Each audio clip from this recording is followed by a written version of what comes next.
Le prophète Daniel au VIe siècle avant Jésus-Christ qui a prophétisé le mois et l'année de la crucifixion du Messie d'Israël.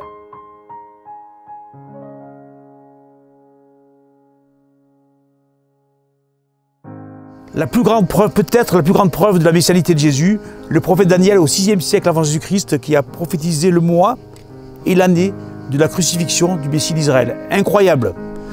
Et c'est le Sir Robert Anderson qui était directeur de Scotland Yard.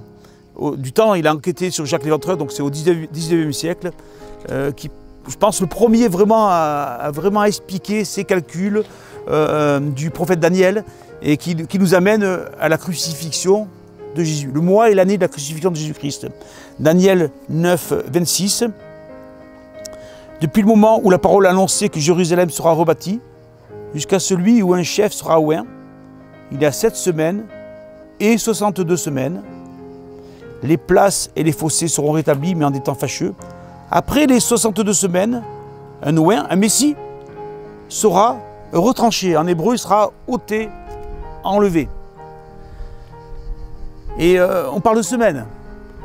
Daniel dit qu'après 62 semaines et 7 semaines, 69 semaines, le Messie d'Israël sera retranché, sera enlevé, sera ôté.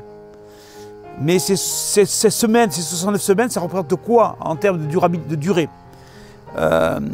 Il faut savoir que ce mot semaine, il pourrait être aussi, c'est traduit, la racine hébraïque c'est 7, il pourrait être aussi traduit par septaine, plus précisément dans ce passage par septaine. Donc le prophète Daniel dit bien que 69 septaines après ce fameux décret d'Artaxerxès en 445, le Messie sera retranché, le Messie d'Israël sera retranché. Et donc on sait que 69 septaines, donc 483 jours ou semaines ou mois après 445, il ne s'est rien passé. Mais on sait que 483 années, on va voir, après 445, il va se passer quelque chose, il s'est passé quelque chose. Mais après, pourquoi aussi, je sais que c'est des années, parce que le livre de l'Apocalypse nous dit que, nous explique bien que le règne d'Antéchrist durera une semaine. Et dans l'Apocalypse, c'est bien expliqué que cette semaine, en fait, c'est 7 ans. Donc on sait bien que c'est des années. C'est 483 septaines d'années, ça fait 173 880 jours. Pourquoi j'ai transposé en jours? Parce que les années babyloniennes du temps de Daniel, c'était des années lunaires qui faisaient 360 jours. Donc pour arriver à nos années à nous, solaires, il faut retransposer en jours. Ça fait 173 880 jours. Et si on divise par 365,25 jours d'années solaires, on arrive exactement à 476 années solaires. Donc 476 moins 445, ça fait 31. Mais comme l'année 0 n'existe pas, on rajoute une année et on arrive à 32 après Jésus-Christ. L'année est donc le mois de Nissan, c'est-à-dire le mois de la Pâque juive, de la crucifixion de Jésus-Christ, le Messie d'Israël.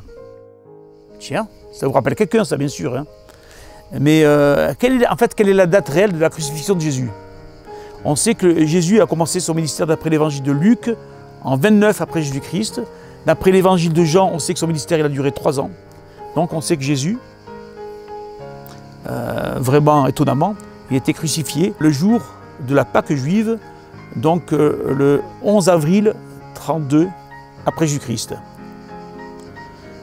Donc le prophète Daniel, vraiment c'est étonnant, il a prophétisé 600 ans avant le mois et l'année de la crucifixion de Jésus, le Messie qui est retranché.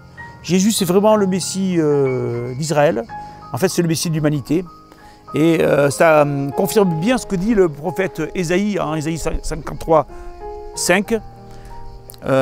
Il dit que il a porté nos infirmités, il s'est chargé de nos maladies, le châtiment qui nous donne la paix est tombé sur lui, et c'est par ses meurtrissures que nous sommes guéris. Oui, Jésus, c'est ton Messie, c'est le Messie d'Israël, c'est le Messie de l'humanité, il a porté tes péchés, repens-toi, confie-toi en lui, et il va pardonner tes péchés, il va changer ta vie.